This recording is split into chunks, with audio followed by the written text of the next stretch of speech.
Hello po, good morning. So, kami nga po pala ang The Charity of New Creators 2026. So, kasama ko nga po pala ang ating mga kasamahan sa pagbabloggingan. Dito po si Kuya Kawet, si Bossing Vlog, Kabungal Vlog. At din po sa mga hindi po namin kasama ngayon, si Kuya Luyax Vlog, si Kapanaderes Vlog, si Paps Joe. Ayan. Thank you so much po dahil kami po ay binigyan po ng pagkakataon ng Diyos upang magampanan po namin ang aming layunin na makapabahagi po ng konting tulong para po sa ating mga kababayan. So, hello po, ako po si Madam Osette.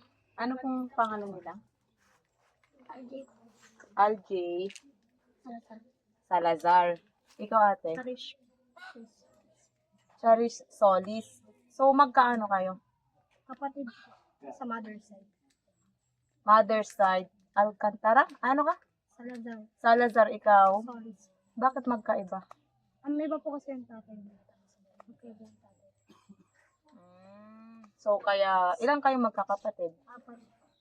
Apat. Sa totoo, Isa po, dalawa po. dalawa kayo, tapos sila dalawa. Bali, asan ang magulang niyo? What do you mean na wala? Yung Ano mother and father niya po. Patay na yung nanay at tatay mo? Kailan pa? Last year po. Last year po ata sa mama. Tapos nauna po yung papa. Naunang namatay yung papa niya. Tapos, sumunod si mama niya. Yung mama niya, last year lang namatay. Bali, ilang taon siya nung namatay yung papa niya? Hindi niya alam. So, bata pa siya nung namatay yung papa niya. Yung namatay yung mama mo, ilang taon ka? 8 ka. Ilang taon ka ba ngayon? 10. So, 2 years. 2 years nang patay. Kung 8 ka noon, 10 ka. 2 years nang patay yung... Saan ka nakatira? Kaninong bahay to? Sa inyo ng mama at papa mo. Sinong mga kasama mo dyan? Kayo ang kasama. Ilan kayong magkakasama dyan? Tatlo po. Sino pa yung isa? Sidecar. Ano nyo? Yung isa pong kasama namin. Yung isa pa pong kakapatid. Balit kayo magkakapatid ang magkakasama dito. Ilang taon yung wala dito? Yung kasama nyo, ilang taon yun? 16. 16. Ba't wala siya ngayon? Ang dyan. Ikaw ilang taon ka? 18. 18. Anong ginagawa mo sa buhay? Trabaho ka na. Saan ka nagtatrabaho? Sa kantin po sa Nasa. Kantin sa Lasalle. Pero nakapag-aral ka? Ano natapos mo? Grade 12. Tapos ka ng grade 12. So, pwede ka nang mag-college. Sino nagpapara sa'yo? Hindi na po ako lang. Hindi. What I mean yung last. Yung papa ko po. Oo nga pala. Magkaiba pala kayo ng papa. Ikaw nag-aaral ka? Saan ka nag-aaral? Sabi ko sa sinili. Sinili Integrated School. Sino nagpapaaral sa'yo? Siya. Ate. Charis. Ikaw nagpapaaral sa kanya. So, bali, ikaw ang breadwinner ng pamilya. Kamusta ang pag-aaral? Paano okay? Kamusta yung schooling mo? Yung baon mo? Sapat ba binibigay sa'yo ni ate mo? Magkano ba binibigay sa'yo ni ate mong baon mo? 25. Saka may mga tinapay. Yung 25 na yun, yung maghapon na yun? Baon mo na siya ng umaga sa kahapon, ganun ba? Ay, Ano ba yung pasok nyo dyan? full. Full day, di ba? So, yung 25 mo na pera, pag binigay sa'yo ni ate mo, maghapon mo ng pera yon. O bibigyan ka pa niya ulit. Sino si Kuya John Lloyd? Yung kapatid po namin. So, bukod sa 25 pesos, may tinapay ka pa. Kamusta naman ang pasok mo, pag-i-school mo? Paano okay na nakakabasa ka ba? Ganon? Nakakabasa ka. Anong grade mo na ba? Grade 4.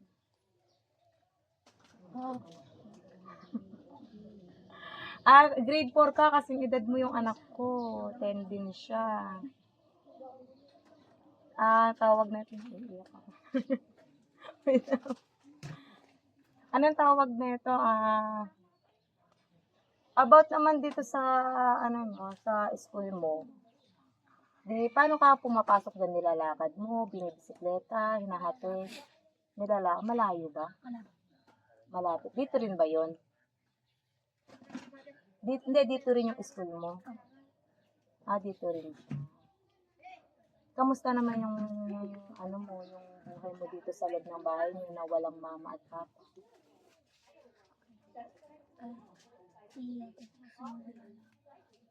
Sa atin yung nag-aaral sa'yo. Hindi mo ba namimiss si mama? Paano pagka may nakikita kang mga batang may kasamang mama? Hindi mo ba hindi ka naiingit o gano'n? Kung may nakikita kang, syempre, yung edad mong 10 years old, yung edad niya kasi guys, 10 years old, ano pa yan naghahanap pa yan ng yakap ng nanay, halik ng nanay, at alaga ng nanay. Ikaw ba, kunyari may nakikita kang mga bata na ganyan, kasama nila, kunyari sa school, may nanay, hinatid yung classmate mo, hindi ka ba naiinggit sa kanila? Inggit ka din sa kanila. Anong ginagawa mo pag may nakikita kang mga bata na kasama yung mama nila? Tapos ikaw wala kang kasamang mama. Lalo na pagkuhanan ng card sa school, di ba? Sinong kumukuha ng card mo? Si ate mo. Tapos yung mga classmate mo, mama nila, di ba? Mama or papa. Hindi ka ba naano sa yun? Hindi ka naiinggit, gano'n? Anong ginagawa mo pag naiinggit ka? Kung may iyak ka, gano'n. Nagsasabi ka kila ate? Sinasarili mo na lang yung iyak mo?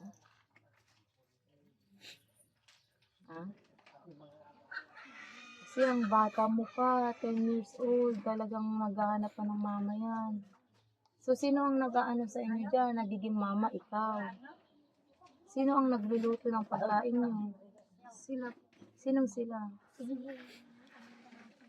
So, nagluluto ka na. Marunong ka nang magluto. Tatanungin ko ulit, 10 ka pa lang, di ba? Nagluluto ka na. Anong kaya mong iluto? Nagluluto ka na ng kanin, hindi naman sunog. Hilaw. Pinapatawa lang kita. Hindi naman ganun yung luto mo. Nagluluto ka na din ng ulam. Anong ulam kaya mong iluto?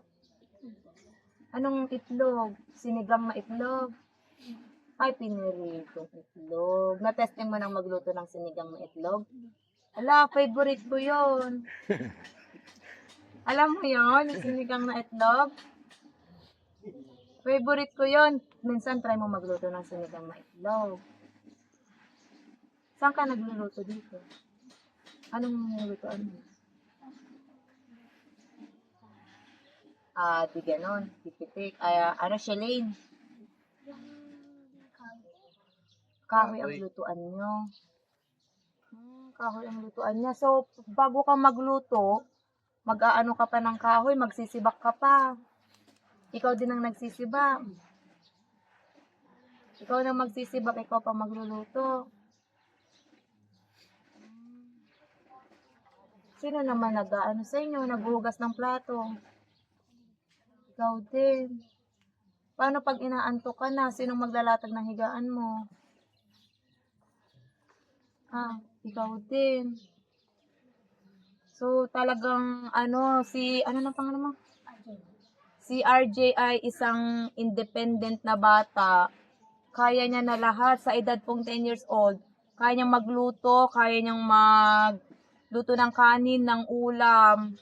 Kaya niya nang maglatag ng sarili niyang higaan na dapat ay magulang ang gumagawa. Itong mga nakapaligid sa'yo dito, kaano-ano niyo sila? Kasi napansin ko, dikit-dikit din yung bahay dito eh. Kaano-ano nyo itong mga nakapaligid dito? Kita ko po. Kita mo itong nasa harapan. Kapatid ng mama. Ito nga hindi dito sa tapat. Kasi ito, ito na ng bahay naman yan. Saan po? Pinsan nyo din sa mother side. So, nakapaligid naman po sa kanila yung mga kamag-anak nila. Kung makikita nyo kasi ang bahay nila nasa bandang likuran. Para siyang compound, pero ang bahay nila ay bandang likuran. Kaya napapaligiran naman po sila ng kamag-anak nila. So, mga kamag-anak nyo, tinutulungan naman kayo about sa pera, pagkain, gano'n. Kasi syempre si ate, 18 years old pa lang. Siya na ang bumubuhay sa inyo. Paano kapag si ate ay walang pera, kulang yung sahod, or sumasapat ba yung sahod mo ate? Sumasapat naman yung sahod mo sa pangkain nyo at sa kapangbaon ni RJ. Sumasapat naman ate. Sumasapat naman. Eh, paano yung bayarin nyo dito? Paano yung kuryente? Nung pan po kasi hindi pa po. Pero galing na rin po sa So, talagang ikaw na ang nanay at tatay ng bahay nyo. Kasi ikaw na rin nagbabayad ng ilaw. Tama? Paano kapag may sakit ka? Saan ka lumalapit?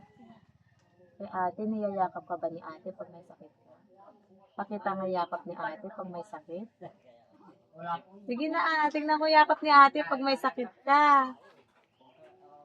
Yung lambing mo kay Sige ate. na, paano ka maglambing kay ate pag may sakit ka?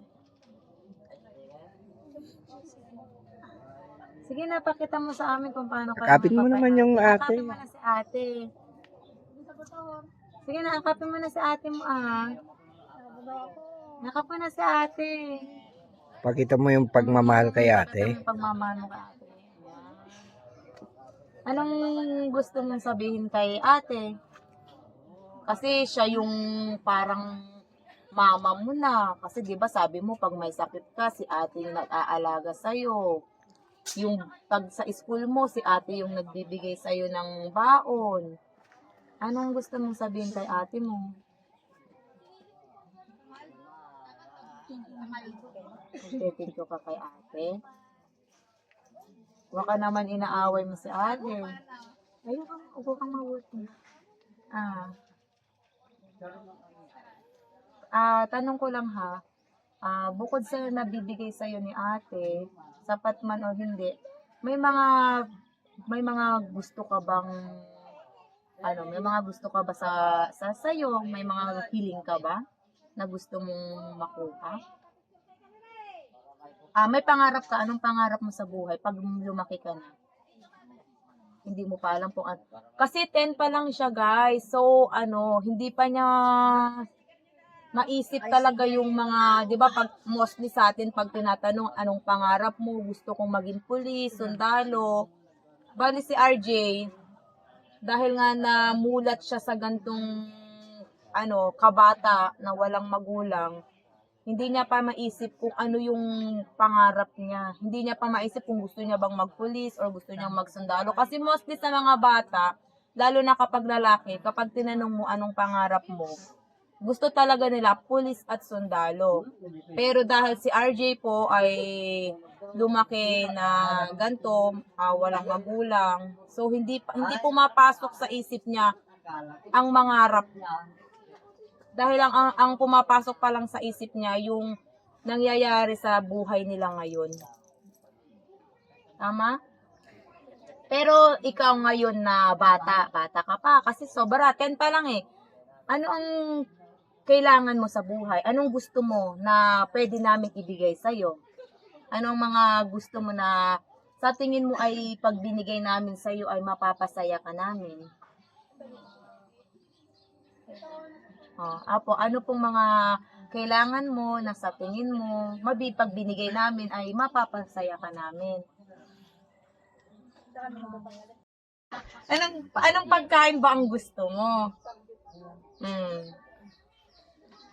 Anong gusto mo pagkain? Hindi mo pa alam. So guys, ang gusto niya po ay pagkain pero hindi niya pa alam kung anong pagkain. So nakikita natin na hindi siya yung batang maluho. Kasi mostly pag nagtanong ka sa bata, anong gusto mo? Jollibee, ganun kagad. So siya, inaalok ko siya kung gusto niya ba to ng Jollibee. Hindi niya rin po alam kung gusto niya eh. O baka naman gusto mo ng McDo, KFC. Gusto mo ba? O, anong gusto mo? Dininding. Marami silang gulay dito. Baka gusto mo gulay? Hindi ka pa mag-uulam ng gulay. So, bukod sa pagkain, ano pang gusto mo? Anong gusto mong matanggap? Kunyari, hindi, di ba? Hindi pa Pasko, di ba? Request ka na kay bossing. Meron ng pagkain. Hindi pa Pasko, pero meron na yung pagkain yun, di ba? O hindi pa Pasko. Pero alam mo ba, hindi Pasko ngayon, pero meron tayo ditong 3 Santa Claus na kasama ngayon. Andito si Santa Kabungal, si Santa Kawet, at si Santa Bossing. Kaya malay mo kapag nag-request ka, marinig ng mga Santa Claus natin dito. Ano bang gusto mo sa'yo? Wala ka bang gusto sa sarili mo? Bukod sa pagkain? Wala kang request? Laruan, hindi ka na ba naglalaro?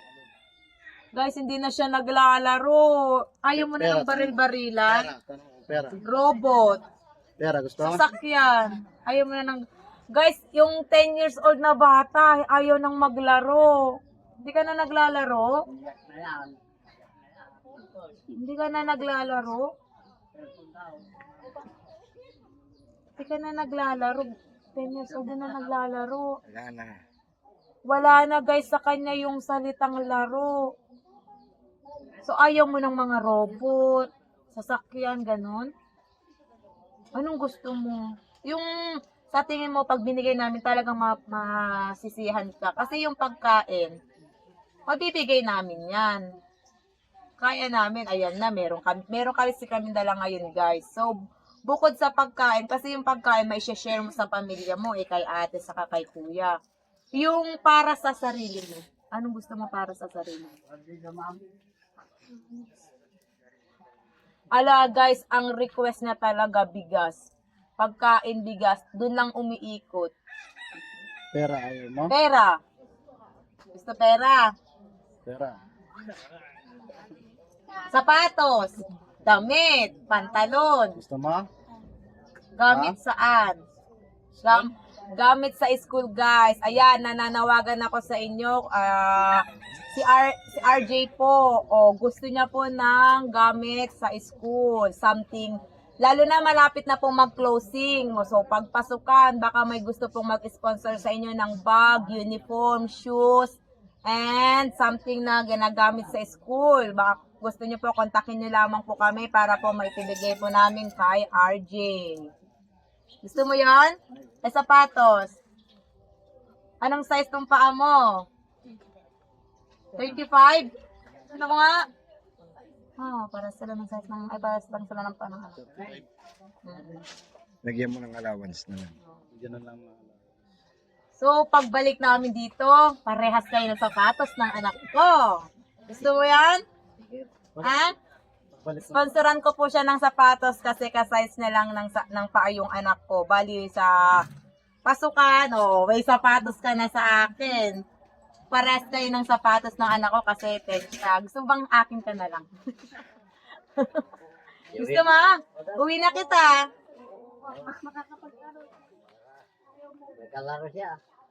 May anak ako kasing edad mo. 10 din siya, grade 4 din. Lalaki. Kaso yung ang pangalan niya Timmy, nagbabaril-barilan pa siya. Nagro-robot-robot pa, nagkokotsi-kotsi pa ng laro. Gusto mo ba pasyal ka dun sa amin para makapaglaro ka? Guys, ayaw niyo, wala na talaga sa kanya yung laro. Wala nang tagaluto. Tagaluto. So, eto po, bigay po muna natin yung request niyang pagkain. So, andi dito po pala, nagbigay nga po pala ng bigas. Shoutout po pala sa nag-sponsor sa atin ng bigas. Bossing Vlog po ang nagbigay sa atin ng bigas. And then, shoutout po sa nagbigay po ng grocery. Ayan, from the Charity of New Creator po ang ating grocery.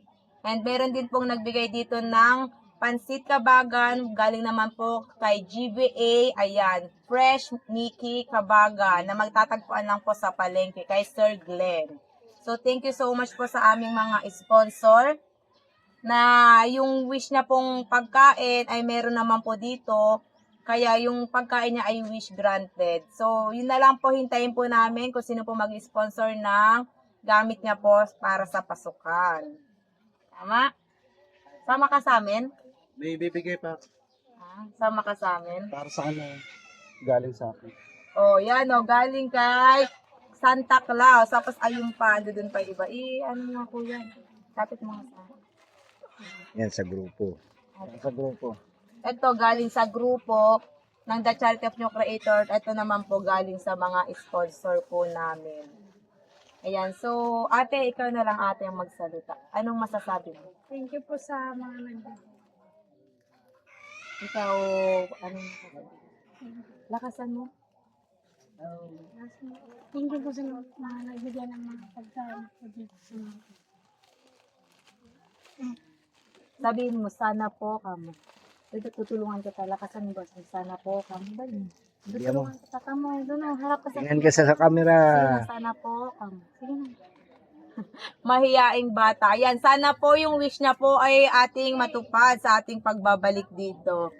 So, dun lamang po, tinatapos ko na po ang interview to. Maraming salamat po sa inyong lahat. Thank you. Mababa mo.